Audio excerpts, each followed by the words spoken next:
selamat pagi. Selamat bertemu di dalam nama Tuhan Yesus. Semoga hari ini lebih baik daripada hari kemarin. Kita renungkan firman Tuhan di dalam Mazmur 93. Demikian, Tuhan adalah Raja, Ia berpakaian kemegahan. Tuhan berpakaian berikat pinggang kekuatan. Sungguh telah tegak untuk dunia, tidak bergoyang. Tahta-Mu tegak sejak dahulu, dari kekal Engkau ada. Sungai-sungai telah mengangkat, ya Tuhan, sungai-sungai telah mengangkat suaranya. Sungai-sungai mengangkat bunyi hempasannya.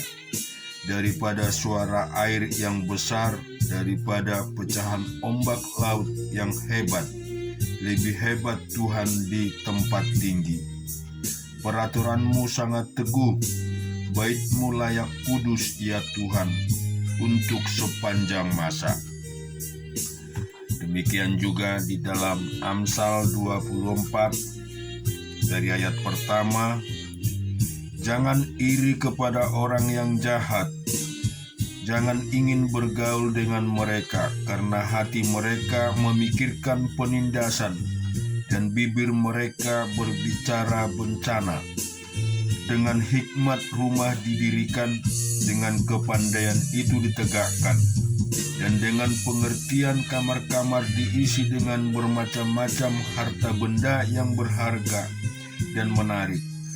Dengan orang yang bijak lebih berwibawa daripada orang kuat, juga orang yang berpengetahuan daripada orang yang tegap kuat.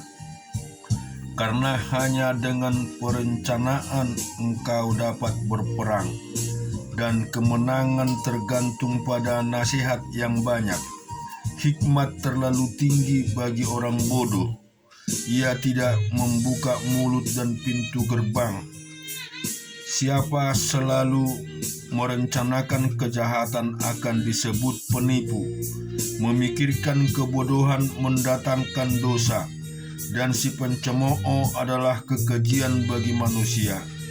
Jika engkau tawar hati pada masa kesesakan, kecillah kekuatanmu. Bebaskan mereka yang diangkut untuk dibunuh. Selamatkan orang yang terhuyung-huyung menuju tempat pemacungan. Kalau engkau berkata, sungguh kami tidak tahu hal itu, apakah dia yang menguji hati tidak tahu yang sebenarnya? Apakah dia yang menjaga jiwamu tidak mengetahuinya dan membalas manusia menurut perbuatannya? Anakku, makanlah madu, sebab itu baik, dan tetesan madu manis untuk langit-langit mulutmu. Ketahuilah demikian hikmat untuk jiwamu. Jika engkau mendapatnya, maka ada masa depan, dan harapanmu tidak akan hilang. Jangan mengintai kediaman orang benar seperti orang fasik.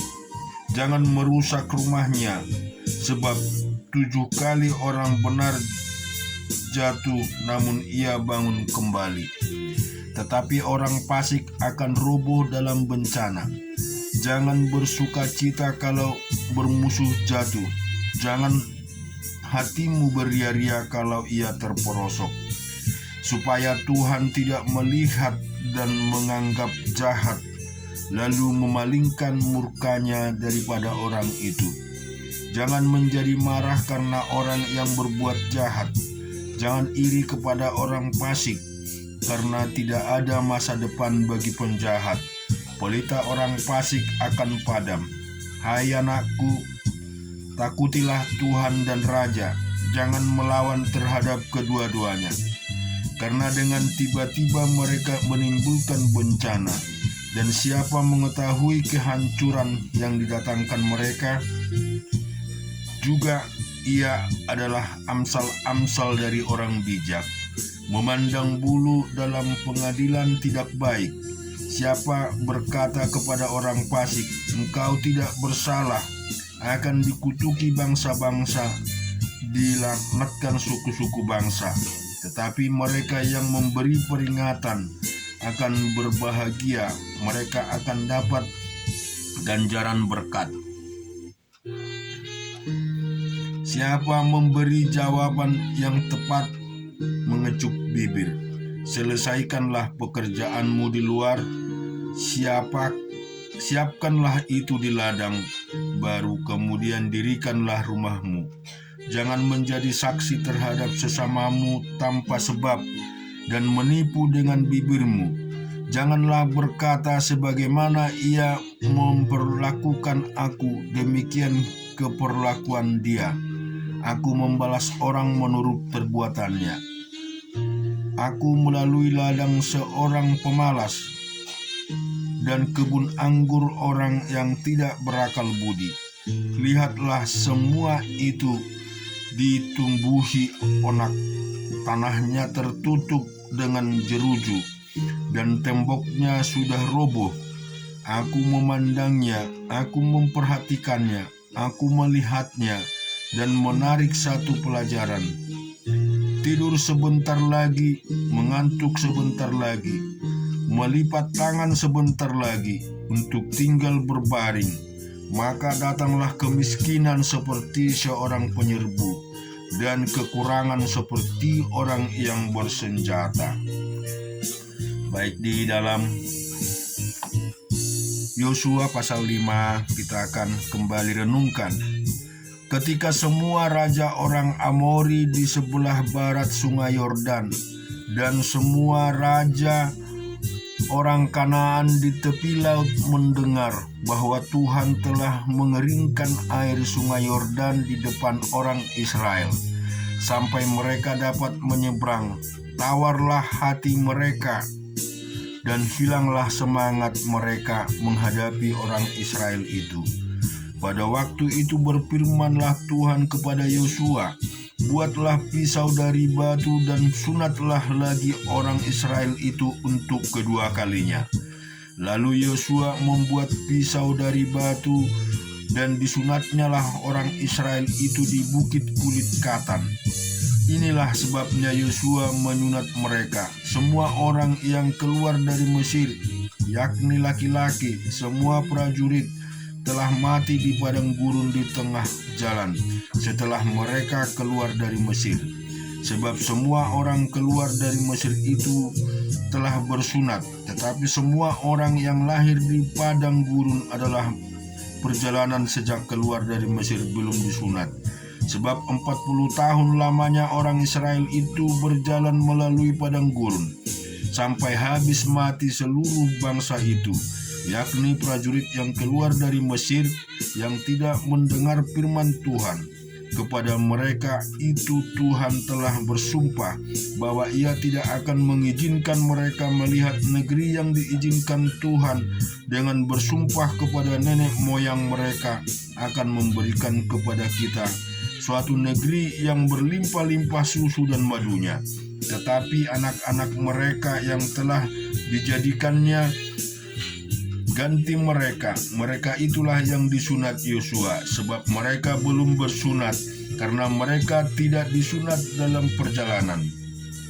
Setelah seluruh bangsa itu selesai disunat, maka tinggallah mereka di tempatnya masing-masing di perkemahan itu sampai mereka sembuh. Dan berfirmanlah Tuhan kepada Yosua, hari ini telah kuhapuskan celah Mesir itu di hadapanmu. Itulah sebabnya nama tempat itu disebut Gilgal sampai sekarang.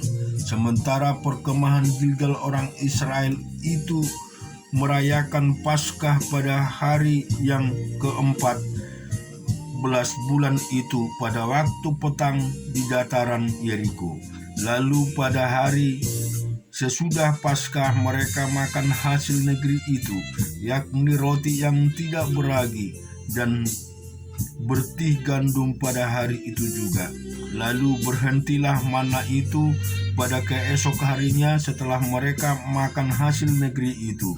Jadi orang Israel tidak beroleh mana lagi, tetapi dalam tahun itu mereka makan yang dihasilkan tanah Kanaan. Ketika Yosua dekat Yeriko, ia melayangkan pandangannya, dilihatnya seorang laki-laki berdiri di depannya dengan pedang terhunus di tangannya. Yosua mendekatinya dan bertanya kepadanya, "Kawankah engkau atau lawan?" Jawabnya, "Bukan, tetapi akulah panglima bala tentara Tuhan. Sekarang aku datang." Lalu sujudlah Yosua dengan muka ke tanah, menyembah dan berkata kepadanya, "Apakah yang akan dikatakan Tuanku kepada hambanya ini?" Dan panglima bala tentara Tuhan itu berkata kepada Yosua, "Tanggalkanlah kasutmu dari kakimu, sebab tempat engkau berdiri itu kudus." Dan Yosua berbuat demikian. Dan kita juga akan renungkan firman Tuhan di dalam Lukas pasal yang ke-21. Ketika Yesus mengangkat mukanya, ia melihat orang kaya memasukkan persembahan mereka ke dalam peti persembahan. Ia melihat juga seorang janda miskin memasukkan 2 peser ke dalam peti itu. Lalu ia berkata, "Aku berkata kepadamu, sesungguhnya janda miskin ini memberi lebih banyak daripada semua orang itu. Sebab mereka semua memberi persembahan dari kelimpahannya, tetapi janda itu memberi dari kekurangannya. Bahkan ia memberi seluruh nafkahnya." Ketika beberapa orang berbicara tentang bait Allah dan mengagumi bangunan ini yang dihiasi dengan batu yang indah-indah dan dengan berbagai-bagai barang persembahan, berkatalah Yesus, "Apa yang kamu lihat di situ? Akan datang harinya di mana tidak ada satu batu pun akan dibiarkan terletak di atas batu yang lain. Semuanya akan diruntuhkan." Dan murid-muridnya bertanya kepada Yesus, katanya, "Guru, bila manakah itu akan terjadi? Dan apakah tandanya kalau itu akan terjadi?" Jawabnya, "Waspadalah supaya kamu jangan disesatkan, sebab banyak orang yang akan datang dengan memakai namaku dan berkata, 'Akulah dia,' dan saatnya sudah dekat. Jangan kamu mengikuti mereka. Dan apabila kamu mendengar tentang peperangan dan pemberontakan, janganlah kamu terkejut, sebab semuanya itu harus terjadi dahulu, tetapi tidak berarti kesudahannya akan datang segera." Ia berkata kepada mereka, "Bangsa akan bangkit melawan bangsa, dan kerajaan melawan kerajaan. Dan akan terjadi gempa bumi yang dahsyat, dan di berbagai tempat akan ada penyakit sampar dan kelaparan. Dan akan terjadi juga hal-hal yang mengejutkan dan tanda-tanda yang dahsyat dari langit. Tapi sebelum semuanya itu, kamu akan ditangkap dan dianiaya. Kamu akan diserahkan ke rumah ibadat dan penjara-penjara, dan kamu akan dihadapkan kepada raja-raja dan penguasa-penguasa oleh karena namaku. Hal itu akan menjadi kesempatan bagimu untuk bersaksi. Sebab itu, tetapkanlah di dalam hatimu, supaya kamu jangan memikirkan lebih dahulu pembelaanmu. Sebab aku sendiri akan memberikan kepadamu kata-kata hikmat, sehingga kamu tidak dapat ditentang atau dibantah lawan-lawanmu. Dan kamu akan diserahkan juga oleh orang-orang tuamu, saudara-saudaramu, kaum keluargamu, dan sahabat-sahabatmu, dan beberapa orang di antara kamu akan dibunuh. Dan kamu akan dibenci semua orang oleh karena namaku, tetapi tidak sehelai pun dari rambut kepalamu akan hilang. Kalau kamu tetap bertahan, kamu akan memperoleh hidupmu. Apabila kamu melihat Yerusalem dikepung oleh tentara-tentara, ketahuilah bahwa keruntuhannya sudah dekat.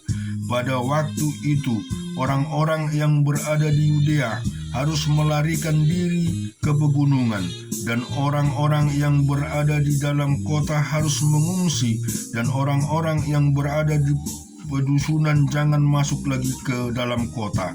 Sebab itulah masa pembalasan, di mana akan genap semua yang ada tertulis. Celakalah ibu-ibu yang sedang hamil atau yang menyusui bayi pada masa itu, sebab akan datang kesesakan yang dahsyat dan seluruh negeri dan murka atas bangsa itu.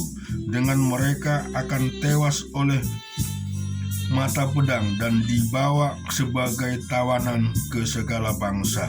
Dan Yerusalem akan diinjak-injak oleh bangsa-bangsa yang tidak mengenal Allah sampai segenap zaman bangsa-bangsa itu. Dan akan ada tanda-tanda pada matahari dan bulan dan bintang-bintang. Dan di bumi bangsa-bangsa akan takut dan bingung menghadapi deru dan gelora laut.